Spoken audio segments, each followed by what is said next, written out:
January has a reputation problem. Every year, I hear the same tired sentence: January is empty, museums are quiet, nothing really happens. And every year, I feel the urge to gently push back, because January in Europe is not silence, it is a deliberate pause before intention. It is the month when institutions stop entertaining and start defining. This is where the tone of the entire cultural year is set, quietly, confidently, without noise. In this episode, I want to walk you through why January 2026 matters so deeply for visual culture and why treating it as a dead month is a misunderstanding of how art actually works. And yes, I am saving the most revealing connection for the very end. My first university degree was in contemporary visual culture, and that way of seeing never switches off. I pay attention to how exhibitions speak to each other across cities, how one show quietly prepares the ground for another. Around the world, extraordinary things in art happen every day, but January is when they begin to align. Exhibitions open not to impress crowds, but to establish ideas. This is exactly what gives culture its meaning for me, and exactly what I want to share with you here. If this way of looking at art resonates with you, please like and subscribe. It genuinely supports this work. And stay with me until the end because the final block will connect painting, museums, and cinema in a way most people miss. January 2026 begins with an uncompromising gesture in Basel. At Fondation Bayler, a major monographic exhibition of Paul Cézanne opens on January 25th and runs into late spring. Around 80 paintings and watercolors focus on the final and most radical phase of his career. This is not the Cézanne of polite still lifes. This is the Cézanne who dismantles reality. Color becomes structure. Form becomes logic. Space refuses to behave. Painting stops describing the world and starts rebuilding it from inside. Standing in front of these works feels less like visiting history and more like witnessing a conceptual rupture. This late period is the foundation upon which Cubism and abstraction stand. Picasso did not invent his language from nothing, he absorbed it here. Cézanne's greatness lies in restraint. He never dramatizes the break with tradition, he simply moves past it. And that quiet confidence is what makes this exhibition so powerful as a beginning of the year. But Basel in January offers something even more rare. Until January 25th, the same institution hosts an exhibition by Yayoi Kusama, and this proximity creates one of the most meaningful contrasts of the season. Cézanne builds inward, slowly, analytically. Kusama explodes outward. Mirrors, repetition, light, dots that seem to erase boundaries between body and space. You do not observe Kusama, you are absorbed by her. Experiencing these two artists back to back turns a museum visit into a philosophical conversation about what art can be.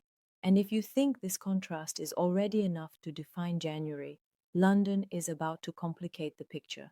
London in January and early spring becomes one of the most intellectually charged places in Europe. At Tate Modern, the exhibition Nigerian Modernism runs through May, and it is one of the most important curatorial statements of the year. This exhibition does not simply add African artists to an existing narrative, it rewrites the structure of that narrative entirely. More than 200 works by around 50 artists reveal a modernism that developed through Nigerian cities, political realities, education systems, and cultural memory across the 20th century. What makes this exhibition so powerful is its refusal to be positioned as peripheral. These works do not imitate European modernism. They converse with it, challenge it, and often move independently of it. Painting, sculpture, graphic design, and experimental forms appear as part of a coherent visual ecosystem. The result is a necessary recalibration. Modernism stops being a European monologue and becomes a global dialogue that was always there, but rarely acknowledged. January in London also brings the London Art Fair, and the shift in energy is immediate.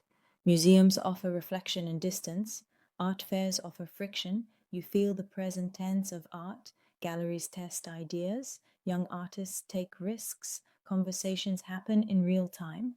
This is where you sense what might shape the next decade rather than the last one. If museums tell us where we came from, fairs hint at where we are heading, and just when the momentum feels almost overwhelming, Amsterdam introduces a completely different register.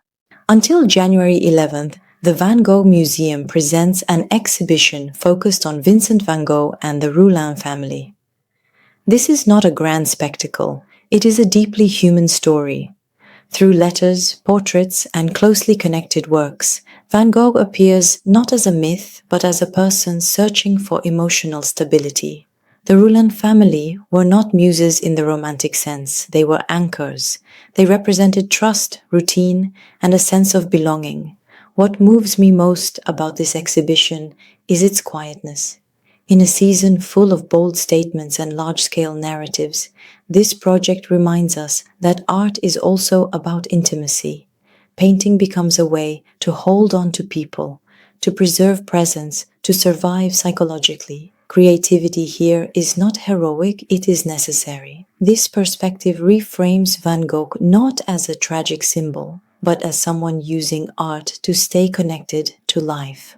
Paris, at the same time, continues its own dialogue with history. January is rich with classical exhibitions, Renaissance conversations, and historical portraiture. These shows are often dismissed as safe or conservative, yet they are essential. Without them, contemporary art loses its depth. They provide the visual grammar that modern and contemporary artists continuously rewrite, resist, or transform. Seeing them in January, when crowds thin and attention sharpens, allows genuine looking to happen. And just when you think the story is complete, January takes one final unexpected turn.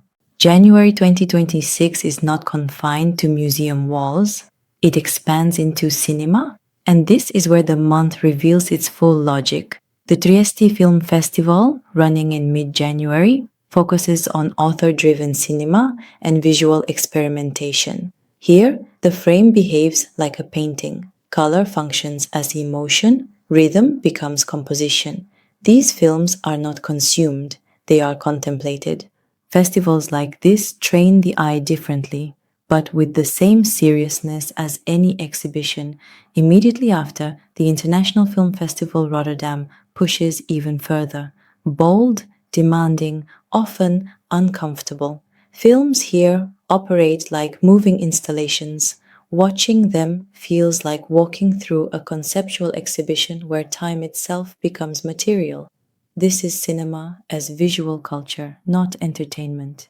This is why January 2026 matters. Cézanne's structure, Kusama's infinity, Nigerian modernism's recalibration of history, Van Gogh's emotional intimacy, classical depth, and cinema as moving image all belong to one conversation. A conversation about how we see and why seeing differently matters now. If this journey shifted your perspective even slightly, please like and subscribe and tell me which moment stayed with you the longest.